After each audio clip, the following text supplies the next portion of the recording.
Peggy 18.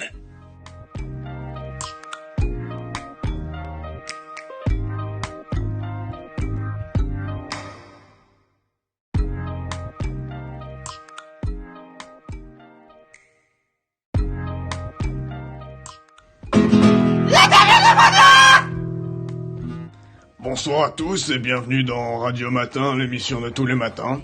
Aujourd'hui nous sommes en compagnie de Baudelaire. Baudelaire, bonsoir.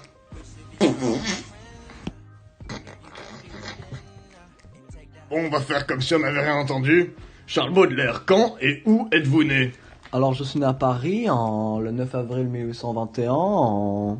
Et y avez-vous résidé toute votre vie? Oui, Paris me convenait beaucoup. C'est une très belle ville, vous savez. Dans cette ville, vous y avez occupé plus de 40 domiciles. Comment expliquez-vous ces multiples déménagements? Il est vrai, je déménageais souvent. Cela me plaisait. Chaque lieu m'inspirait. Bon, si vous le voulez bien, revenons à votre enfance. Après le décès de votre père, votre mère, cette catin des bois, a rencontré un autre homme, Jacques Opic.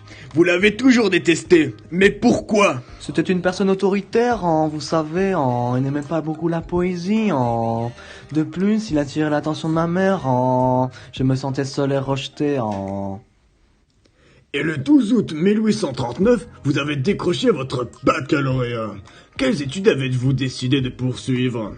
Alors, vous savez, j'ai commencé des études de droit, mais je me suis jamais vraiment impliqué. Et est-ce que ces études vous ont aidé pour votre carrière? Non.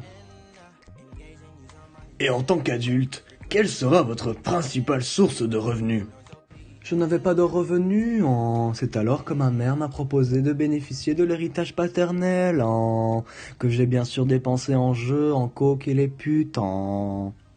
En 1847, vous vous plaignez dans un magazine d'être harcelé par les dettes. N'est-ce pas un petit peu exagéré? Non. On vous a souvent qualifié de dandy. Mais qu'est-ce que ce terme signifie? C'est quelqu'un de révolté, mais qui doit avoir belle allure. Nous savons que 3 femmes ont compté dans votre vie d'homme et de poète. Pouvez-vous nous en dire un mot? Oui, T'es con? Tout à fait, j'ai connu 3 femmes qui ont marqué ma vie. C'est d'ailleurs pour ça que les fleurs du mal sont composées de 3 cycles, représentant chacune d'elles. Vous êtes soigné à la clinique du docteur Duval depuis juillet 1866. De quel mal souffrez-vous? Bien sûr, c'est une maladie qui diminue mes capacités. Elle s'appelle l'alphacite. Je l'ai attrapée à Namur, chez les prolétaires, vous voyez. Que signifie le titre de votre recueil capital, Les fleurs du mal? Le mal fait référence à un mal social, métaphorique et moral. Je voulais représenter la beauté qui existe dans le mal. Les fleurs du mal sont publiées le 28 juin 1857. 2 mois plus tard, vous êtes traîné, ainsi que vos éditeurs, devant les tribunaux. De quoi vous accuse-t-on? En fait, mes poèmes ont été jugés pour atteinte à la morale publique, mais mes œuvres ont toujours été censées, je trouve cela toujours injuste, Un terme qui revient sans cesse sous votre plume, c'est le spleen. Qu'entendez-vous par là?